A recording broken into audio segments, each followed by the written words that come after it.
This week, DC Comics finally kicks off its universe-wide Rebirth event. And I gotta tell you, I got a little bit clipped. So, talk amongst yourselves for a minute. Marvel Comics makes Captain America say Hail Hydra, and the internet completely loses its mind. 3 of our DC Cinematic Universe shows have wrapped up their seasons, and Drake and I are about to spoil the hell out of the finales. And on the board game front, Marvel Munchkin hits Drake's tabletop, and he's going to tell us all about it. All this and more on this week's Hava Geek Cast.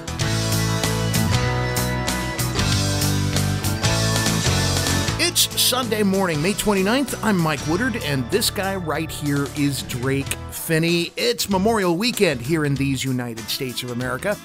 Drake, what's your barbecue plans for the weekend?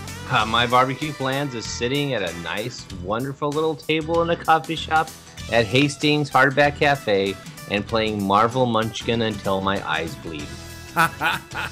So not even going to bother with the barbecue this weekend, huh? No, it's going to be fast food from McDonald's, Burger King. I eventually will drag the wife out, but hey, all the kids are out with their friends and grandparents and relatives and playing and having a good time, and so I'm going to go geek out.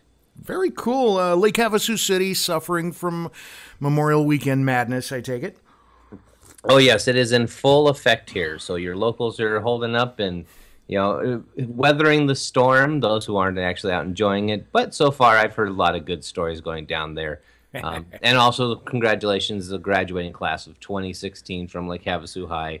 A lot of young ones that I started teaching years ago and also worked with the Rebel Academy with have graduated or going off to the real world, and I just love seeing them grow.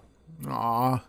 See, it's that whole, releasing them into the wild, it gives you a little lump in the throat, huh?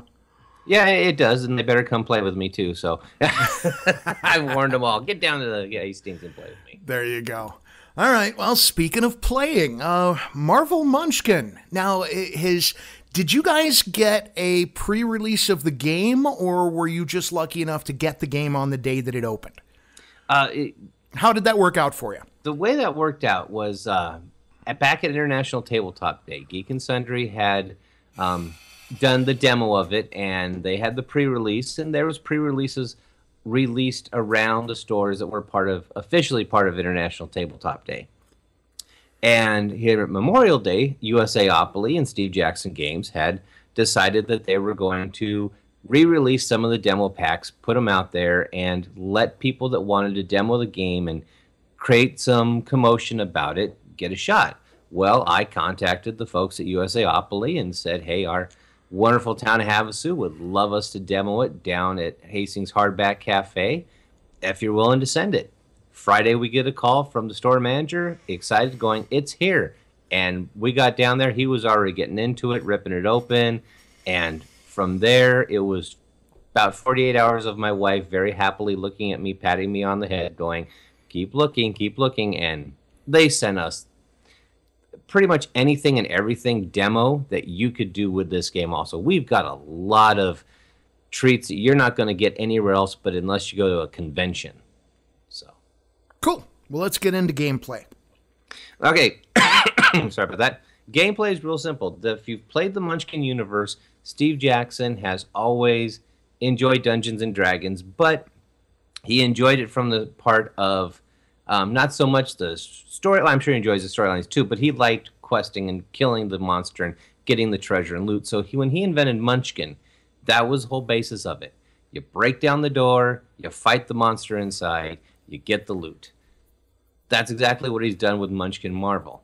You break down the door, you fight the supervillain, you get your treasures, which can be anything from the Marvel Universe. You can have Ant-Man's helmet, Thor's hammer, just the huge plethora of the weaponry they have. And the way the gameplay actually starts is you start as a level 1 shield agent. Now, what's different here is they have actually agent cards, which have different powers and abilities. You get a +2 for kicking down doors for one agent. Another one, if you go looking for trouble, you get +2. Another one allows you to have 2 extra cards in your hands. So your agents have a starting ability.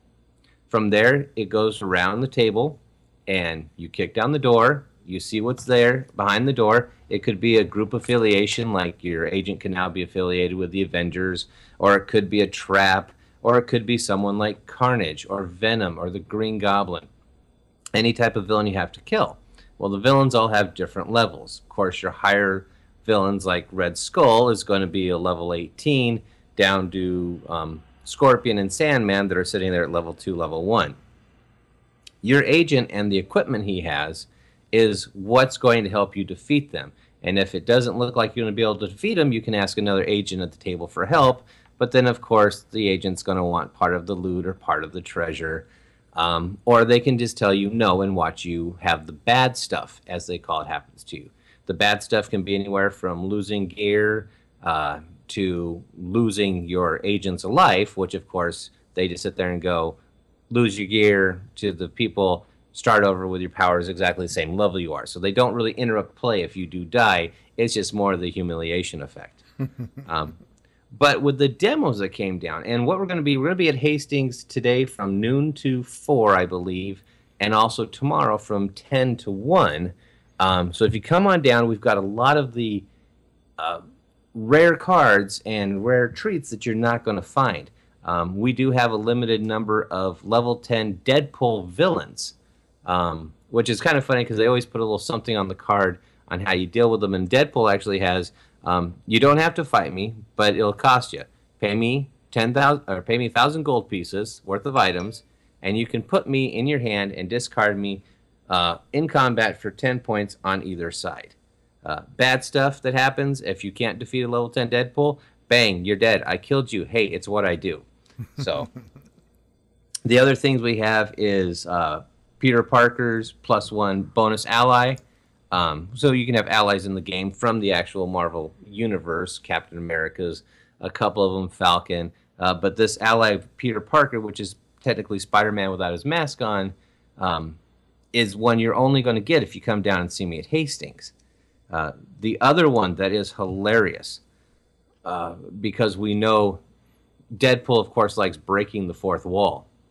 This is a go up 2 levels card, and it's Deadpool's taco truck. You want my help? You got to rip this card up right here now. Use the pieces to spell out taco in less than a minute. If you can, I'll give you 2 levels. If you fail, you get nothing. So literally in the game, and this is why it's a rare demo card, you have to tear it up and spell taco if you want to go up 2 levels. So it's going to get you in that way too, because you're looking at the fact that the people that are using this are destroying the cards. So come end of demo and promo season, there's not going to be many of those around. The big rarity, though, and this is something you are only going to get at conventions, or if you come see me at Hastings, and we can only release these if you buy the game. That's kind of the, I guess, I wouldn't say the catch, but these are so rare. You actually can get the Infinity Gauntlet. In the Munchkin game of this Munchkin Marvel, you get 2 Infinity Gems in the deck. In the next 2 expansions, you're going to get 2 more in each expansion, so you'll have all 6 gems. But you only get the card of the Gauntlet if you come see me and you purchase the game from Hastings. And what it says is for an extra +1 for each Infinity Gem you have in play, if you control all 6 Infinity Gems, no matter your level, no matter when, you win the game. Nice. So, and those are extremely, they only sent me 5, and we've already had 2 go out the door. So that's one that if you enjoy the game, come down, play it, see if you enjoy it. If you like it, buy it. Once these are gone, these are absolutely gone. Man. See, This is one of the things I've always liked about the Munchkin game is, how do I put this? If you were to go to run into, say, this Jackson fella at a convention, he keeps a stack of blank cards right there next to him. Mm-hmm. And he's likely to, upon request, just create a new Munchkin card for you right then and there. And you walk away with a valid, playable, one-of-a-kind Munchkin card for your game. Exactly. However, it's more than likely the exactly the type that you thought, you just mentioned for the Marvel game, in that if you ever decide to use that card in gameplay, you have to destroy it. So I just like the idea of that. It's one of the cool things about the Munchkin game that's really unique to the game. So it's nice to see that they're carrying that forward with the Marvel version. Exactly. And he also sent us 3 different types of bookmarks that we've been giving out as prizes when people just play and whoever wins the game. Mm-hmm. And the bookmarks are let me read official. The official Munchkin bookmark of Shield, the official bookmark Munchkin of Hammer, and the official Munchkin bookmark of Hydra. Now, these even have special abilities in the game. Wow. The shield one, you have to exclaim in all caps, "Shield to the rescue," and you immediately cancel any effect that would cause you to lose an ally. And then after you're done, you have to give this bookmark to another player who currently has no allies in play. The player can't use the bookmark but in this game, but can use it in the next one. The bookmark of Hammer, its ability, you have to exclaim, and it says you have to exclaim this, and we've had people do this already. "Long live Hammer," and give this bookmark to a helper after showing everyone that they can satisfy it as a real bookmark. Then your helper does not gain your treasure. So you could bribe them to help you, then you give them the bookmark and take all your treasure. So you can actually, as in Munchkin form, stab them in the back that way. Mm. The one I love, though, and died laughing, was the Munchkin Hydra bookmark. You have to whisper, and this one says whisper, "Hail Hydra" to the player that just failed to run away. You hand the player this bookmark after showing it to everyone. That player suffers all the bad stuff from failing to run away, and you may steal one ally from that player, having them join your side. Clearly, the ally was complicit in helping with the failure. For the rest of the game, you may not offer help to anyone in combat, or help the player you stole the ally from. He shouldn't trust you anyways. The player that lost the ally keeps the bookmark, reminding him of the betrayal. I read all that going, oh my God, these are classic. Yeah. So good stuff, man. And we have had people using them. So very cool. Marvel Munchkin. Go out and get it if you like the Munchkin games, or if you're a Marvel zombie like Drake and I.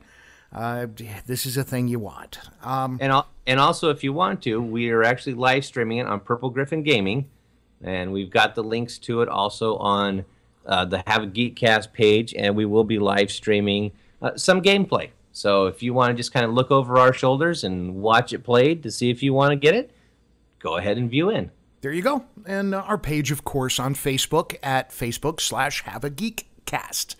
All right, moving along. Let's get all comic booky for a bit. 2 big events kicked off this last week.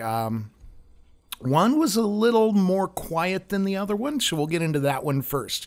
There's been a lot of lead up to DC Comics' Rebirth event, and this thing has been spearheaded by Jeff Johns, writer, producer, creative guy at DC Comics, and he's known for his Rebirth storylines. Kicked it off really with Green Lantern Rebirth, which is the storyline that brought the Hal Jordan that we all know and love back to the DC universe, sort of redeemed him from being made a villain. Then he went on to do the Flash Rebirth. Excuse me. Got a little... He went on to do the Flash Rebirth storyline, which brought Barry Allen back to DC Comics.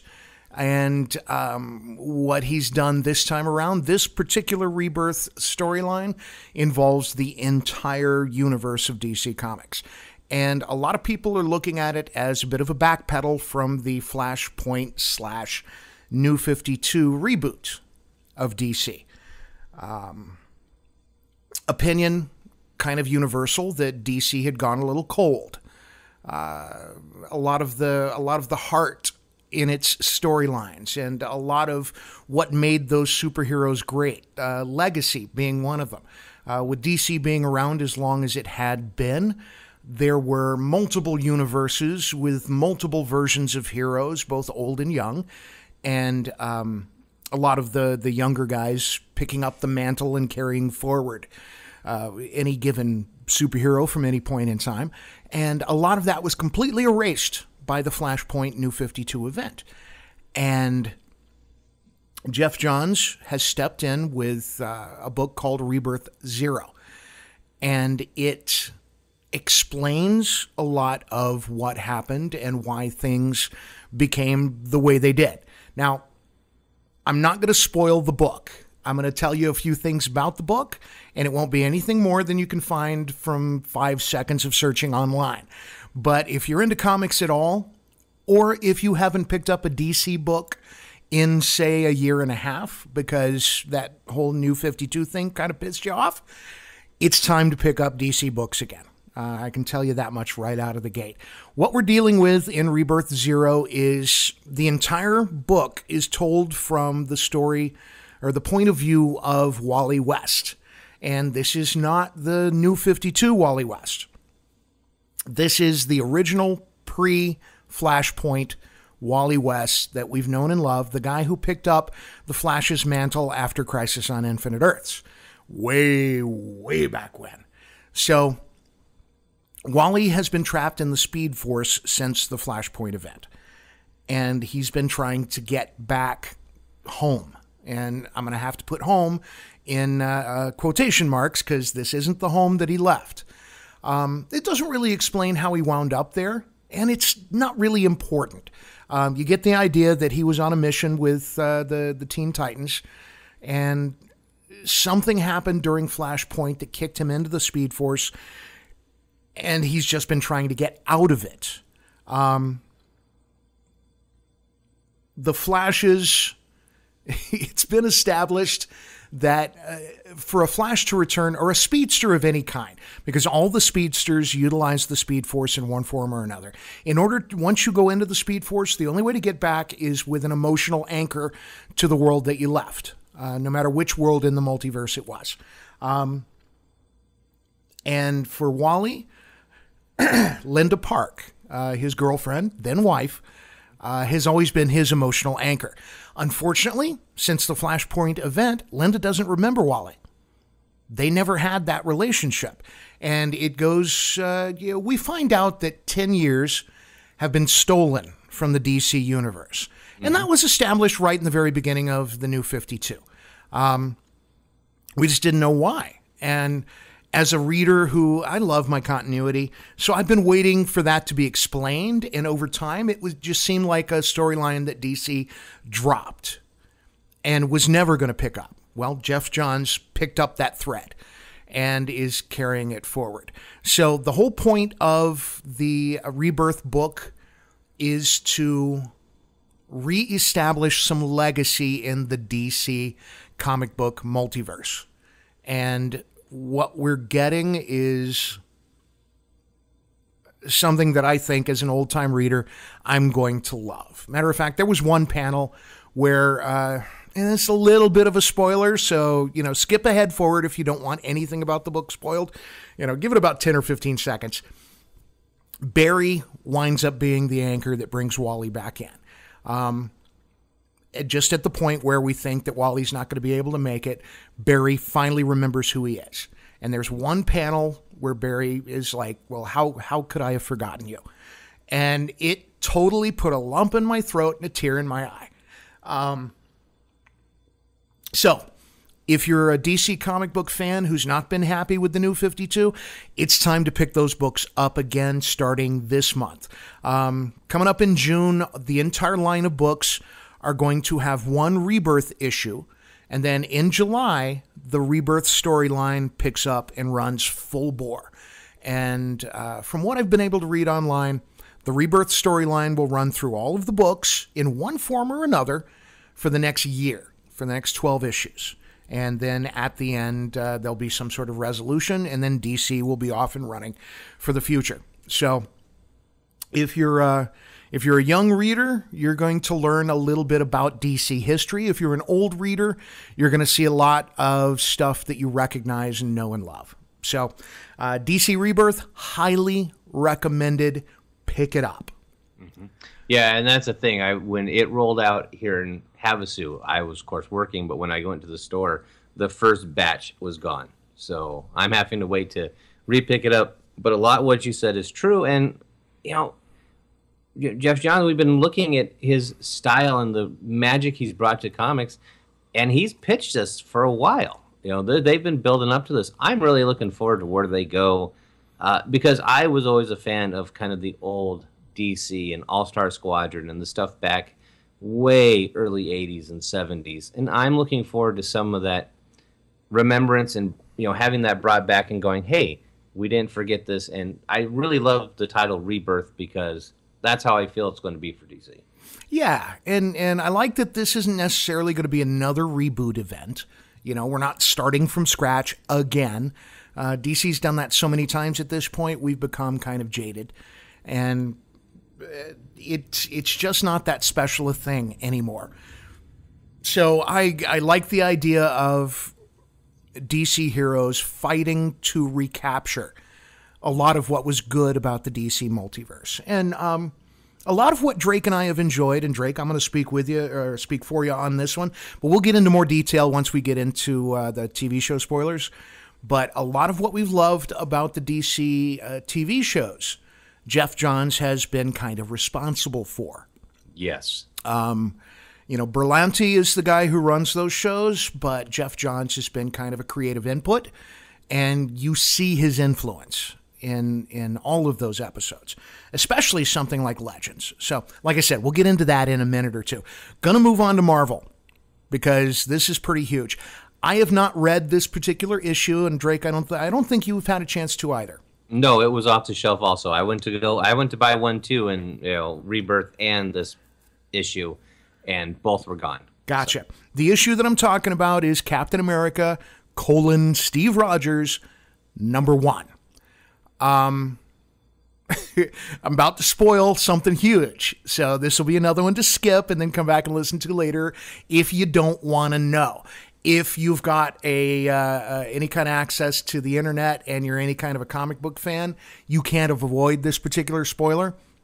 No, it hits you in the face. Yeah, so just want to give the standard spoiler thing, and then we'll move on. Here's the moving on.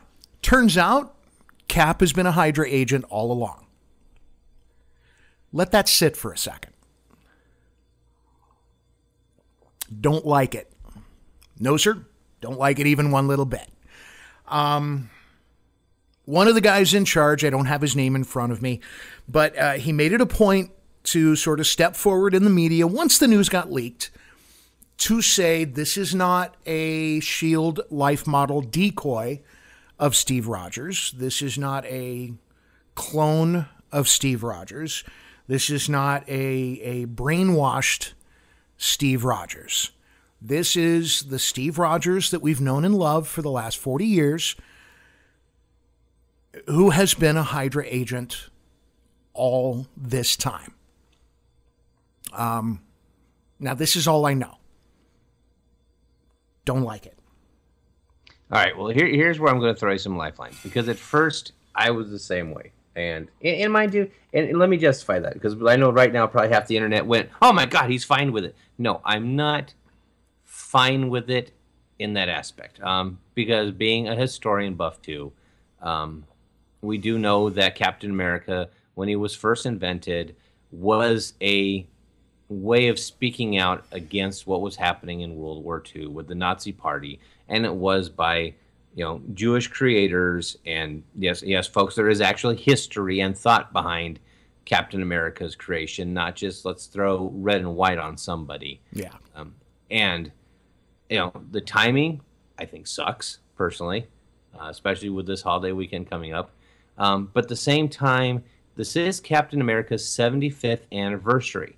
That's right, folks. He rolled out in 1941. Let the date sink in with you for those of you who haven't actually paid attention to when he was created. I would have been okay with him being in league with Doom, in league with AIM, in league with any of the multiple other factions.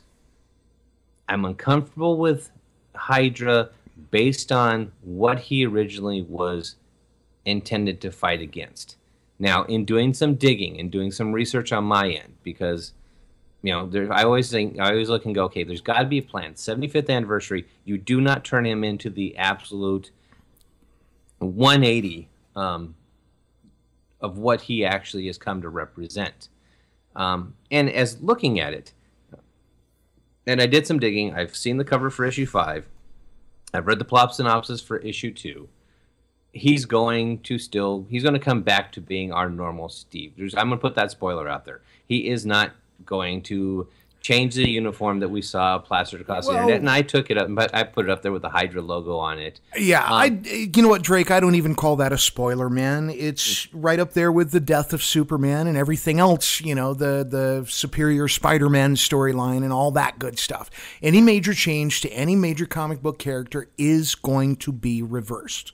Yeah. So the thing I think they're looking at, and like I said, I saw only glimpses and little bits and pieces because I haven't read the issue either.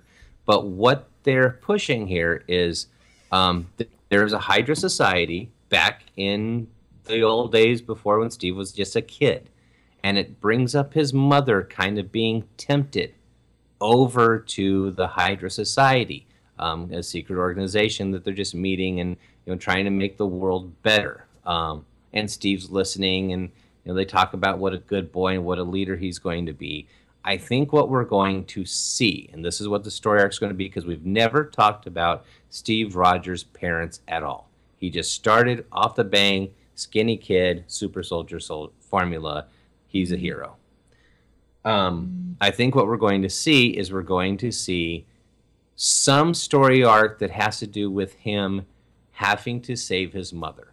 And the only way he's going to do that is by agreeing to be this covert agent who in turn always has sabotaged Hydra's plans at the last minute. And I think that's where we're going with this. I think it's going to be one of actually a child's love for his mother, if I'm reading the writing on the wall like I am. Yeah, I'm not going to make a judgment on the storyline until I read the book. And I will read this storyline. Like I said, what I don't like is the idea of it and what I think is behind it all, which is, in my mind, it's simply Marvel reacting to the Rebirth event.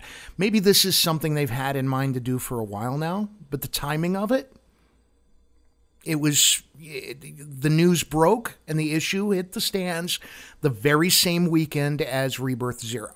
So it's a marketing ploy on Marvel's part.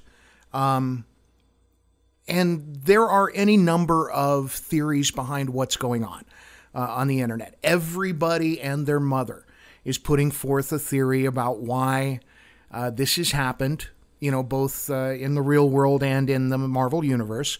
And everybody wants to claim, I called it, blah, blah, blah. Yeah. Not interested in any of that. All I'm interested in is this going to be a good story or not? And I'll tell you what I think about that once I've read it. Yeah, because really when it comes down to the brass tacks, when you go, like we always say, behind baseball, the writer's been working on setting this up since 2014 when they turned Sam Wilson into Captain America. This has been a story that's been developed for a while. They knew they were getting into the 75th anniversary of his creation. They wanted something to draw attention and get you to buy the issues because Cap, while he's been a great box office smash with Chris Evans, hasn't always been the comic you pick up first. That's been your X-Men, that's been your Spider-Man. Those have been the ones that have been pushing it. Cap hasn't pushed the numbers in a while. With Rebirth coming up, just like you said, with Rebirth coming up, bam, you had to have something big. And not just, let's celebrate 75th anniversary. They had to shake the tree. Yeah. This was a business decision. Sure. And like I said, not the best in my opinion, but everyone's talking, and that's what you need. Well, that's the key to it. It's the storyline's been a success right out of the gate because the objective of getting everybody to discuss it, look at what we're doing right now. That worked. So moving forward, Drake and I will read the story and we'll give you our opinion as the story progresses and when it wraps up. Whenever it does, there's no telling how long they're going to drag this on and whether they're going to make it, kind of bleed over into other books that cap, the Avengers storylines and that kind of stuff. We'll just have to wait and see. I'm not going to comment on any of the theories out there. Matter of fact, I'm trying to avoid all of that stuff. I'm not, too spoiler sensitive about this, but frankly, I just want the book to tell me what's going on, and I'll experience that as the book lets those plot lines out. All right, need to get into some TV.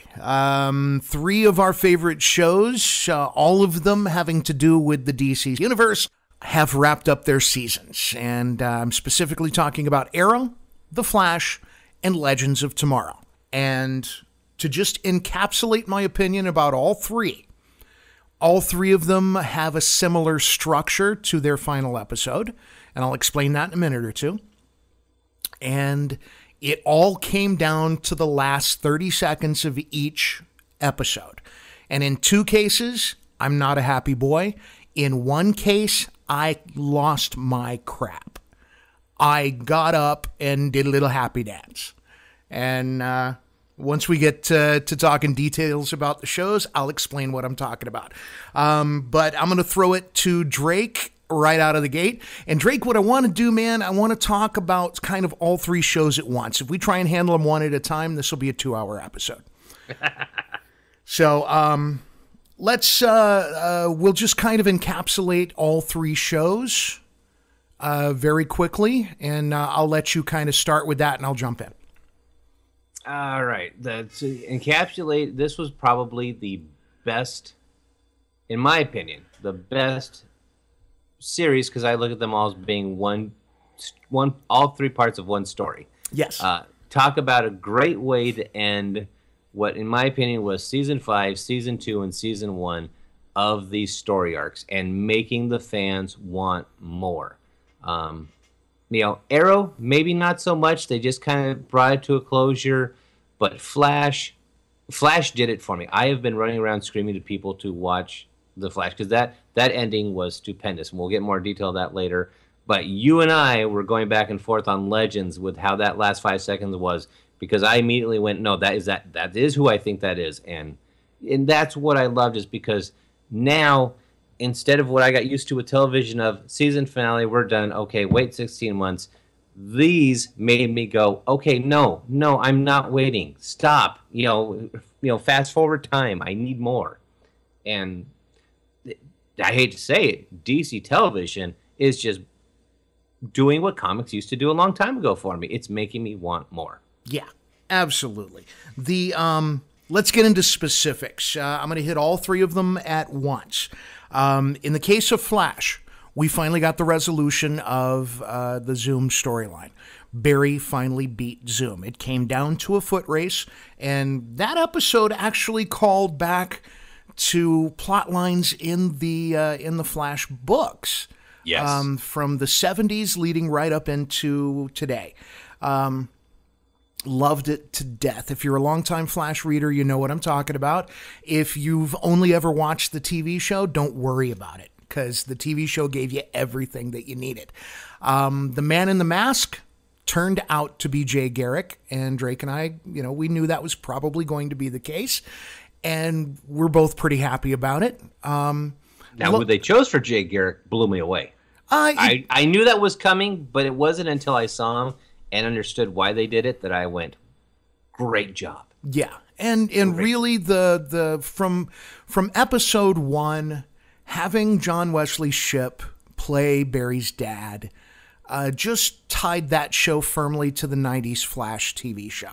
And if you get a chance to go back and watch that thing, if you're a fan of the Flash, whether in the books or the TV, and somehow you miss the 90s series, go back and check it out. It's cheesy as hell. It's very much a 90s kind of thing, but it's so much fun.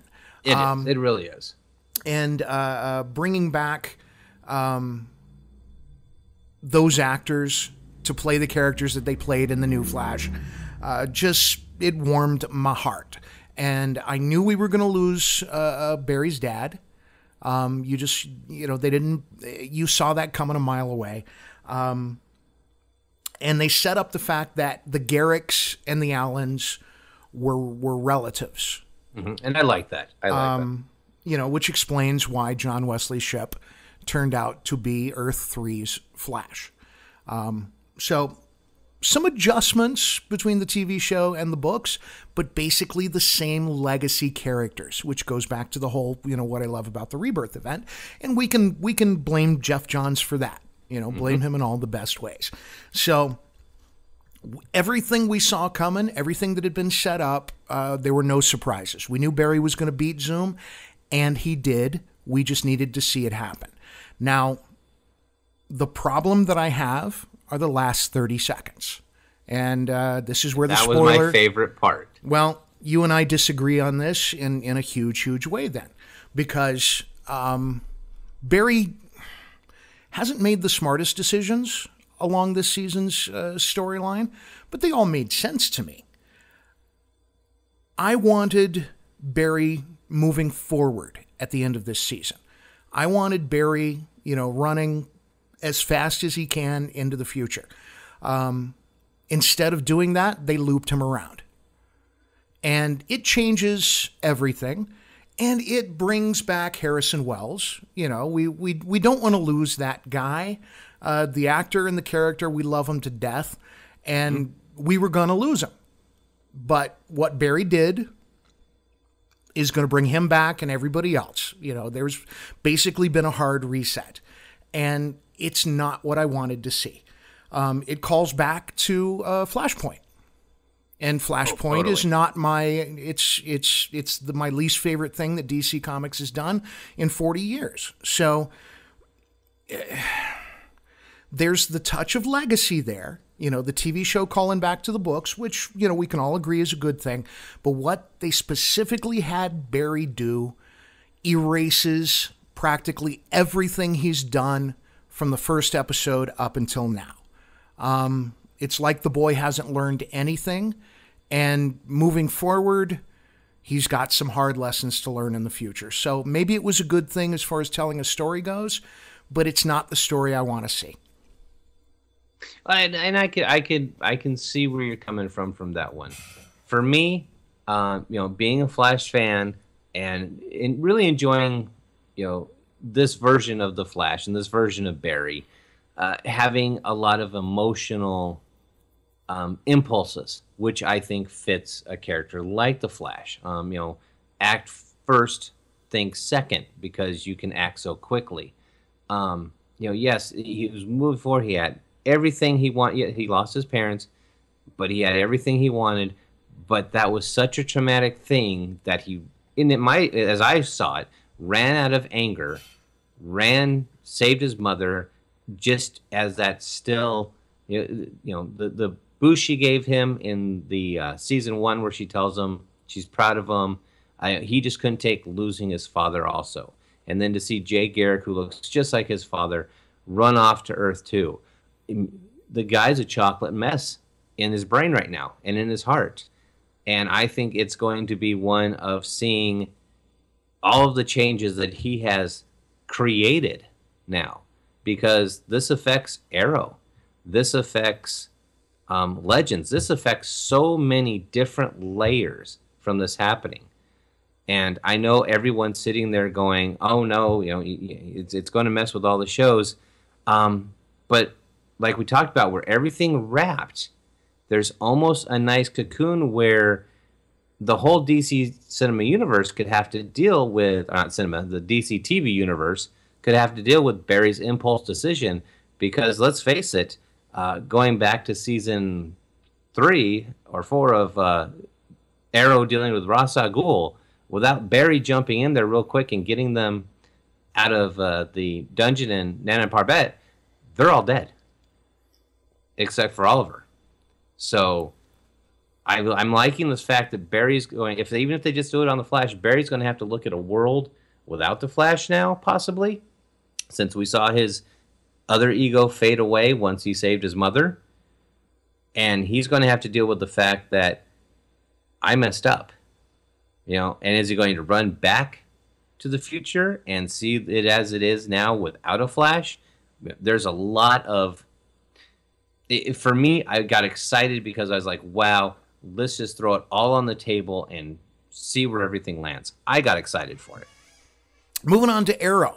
The resolution of the Damien Dark storyline, which is run through the entire series, that's another one that kind of hit the way I expected it to go. It took the whole team Arrow to take down Dark. Good things and bad things happened to every member of the team. Major sacrifice, losing Laurel.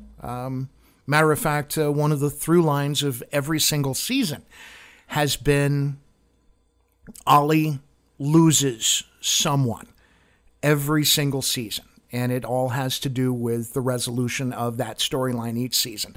So there's not much to be disappointed in this particular. I mean, if you like the storyline itself, and not everybody did, I'm not going to get into it, but something funny happened with the Reddit group for Arrow.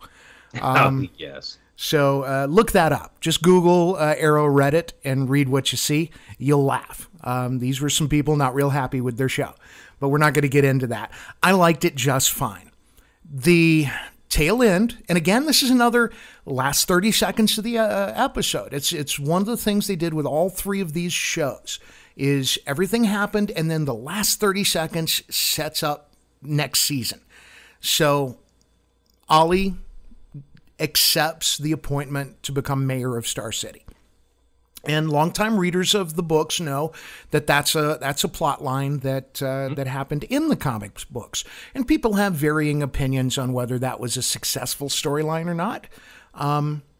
I sort of drifted away from the book when that happened. But that's just me. That's my own opinion.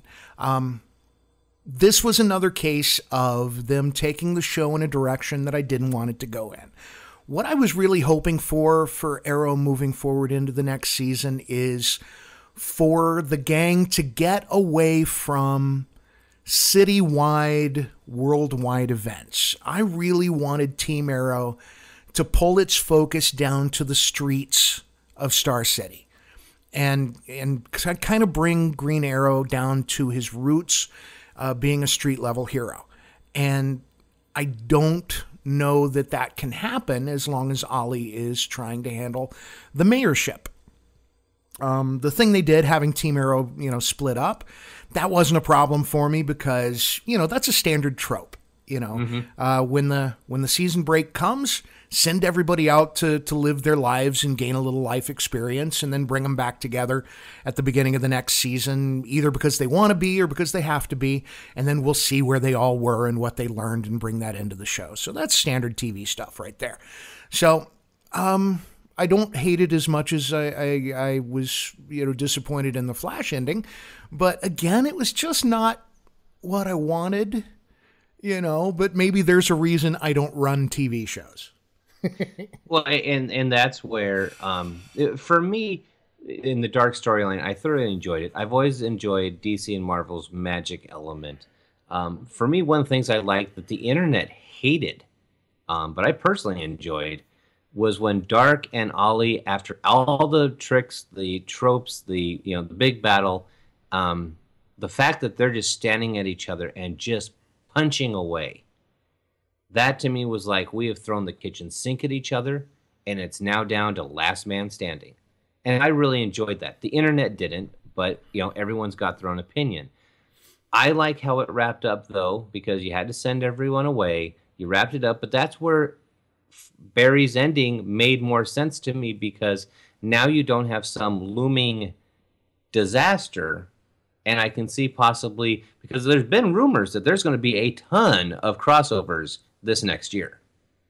And that kind of makes sense to me if we just kind of put Arrow in a nice package where we finished it, everything was good, and they didn't give us a major cliffhanger, but they did give us, of course, Felicity sitting there with each other at the end. And I actually, as their ending, enjoyed just the three of them and went, yeah, like you said, that was back to the roots. The three of them against the street level problems. We might get that with some Flash crossovers among the other heroes as well. Moving on to Legends of Tomorrow. Another case of things kind of going where we expected them to go. Not too many surprises with the wrap-up of the storyline, especially once the team once the revelation that the Time Masters had been manipulating them all along to fail. A lot of frustration that I felt with the storyline through the season. As much as I loved the show, was just getting frustrated with the fact that they didn't seem to accomplish any of their goals. Well, Turns out there was a reason for that. The Time Masters had complete control over the team and was yanking them around like puppets. And to the episode before where Captain Cold said, "There are no strings on me." Oh, I love that line. Oh, I love that line. Yeah. That's what that was all about. Here's the point where we take control. And it was his sacrifice that made it happen. So the final episode is Rip and the gang just wrapping it up with a nice, tidy little bow and saving the day. And loved every moment in the episode, loved everything that happened. But then leading up to those final few seconds, that last 30-second period, this is the one that made me so happy. And I saw Jeff Johns' stamp on this more so than the other two shows, because all it did was set up the Justice Society of America. And that's a legacy thing. That is a thing that goes back to the opening years of the DC Comics that we know and love. So, and it ties into Flash, because John Wesley Shipp and his version of the Flash, the alternate universe Flash, who is from Earth 3, who's now going to go live on Earth 2, is a founding member of the Justice Society. And if you've run across a few interviews with John Wesley Shipp, he's said himself that he's in talks to become a regular next season on Legends of Tomorrow. Or at least a major recurring character. If he's not in every episode, if he's not a full member of the team Legends, he will be a full member of the Justice Society. So the character that we meet, who, by the way, doesn't really introduce himself, is a character called Our Man. And it just happens to be played by an actor whose name escapes me, but he's a young dude that I've followed across a few TV shows in the last 5 or 6 years. I love that actor to death, so happy to see him in this role because he's totally going to nail it. But for Team Legends to become involved with the Justice Society, and the word that we're getting in that the second season of Legends is going to involve just nonstop legacy DC heroes from the books, I could not be more pleased with how everything wrapped up. Exactly. That was one. You and I will agree on this one. That ending, because the minute he came down, I saw the cowl and started talking. I'm like, Our Man, frickin' Our Man, and I was, happy as anything, because one of the first DC series I ever got into was All-Star Squadron, which was the Justice Society of America based in World War II. And that's where you had the Earth 3's Flash and all of the heroes, and a lot of heroes that we don't see anymore. And I'd gotten into it when I was a kid. So when I saw them, I was just excited and, just a nice little punch to the end. And all three of these episodes, in my opinion, and the reason they worked so well, especially to old diehards like us, was it was the typical comic book format in the fact that you wrapped up the story arc at the 28th page. Your 29th and 30th page pulled you in with one last hook, which made you come back. Every one of these episodes had that little nugget in there at the end. So I loved it. Yeah, I wouldn't call them cliffhangers, but no. That setup, it's a matter of fact that cliffhanger is a trope that I'm really tired of, both in TV and in comic books. So for them to avoid the cliffhanger ending and give us a setup instead, love that to death. And really not going to get into the episode because we kind of already talked about it, but even Marvel's Agents of S.H.I.E.L.D. avoided the cliffhanger ending and gave us a setup instead. So if that becomes the new trope, into, comic book television, I am all for that. Let us know what you thought about these endings. There's a lot to say here. Geeks have been talking a lot across the internet. Leave a comment below right here on Facebook and let Drake and I know what you think. Do you agree with us? Do you think we're off base? We want to know your opinion, and we might even talk about it next episode. We want to get a communication started with you. So get in touch with us. Facebook/HAVAGEEK CAST. Hava Geek Cast. And make sure you like the page, because that helps us out. And let us know what you think. Get in touch with us. Let's get that dialogue going. Drake, got anything else, man? Hey, just come on down today. And, well, if you're listening to this on Saturday or Sunday, come on down. Catch us at Hastings to play Marvel Munchkin with us. Get in on the prizes. If not, keep watching the page. We're going to be doing more of this stuff because as these big gaming industries look at Havasu as a viable market, we're going to be doing more demos, and we're going to bring it to you here first. And everyone, have a geek week.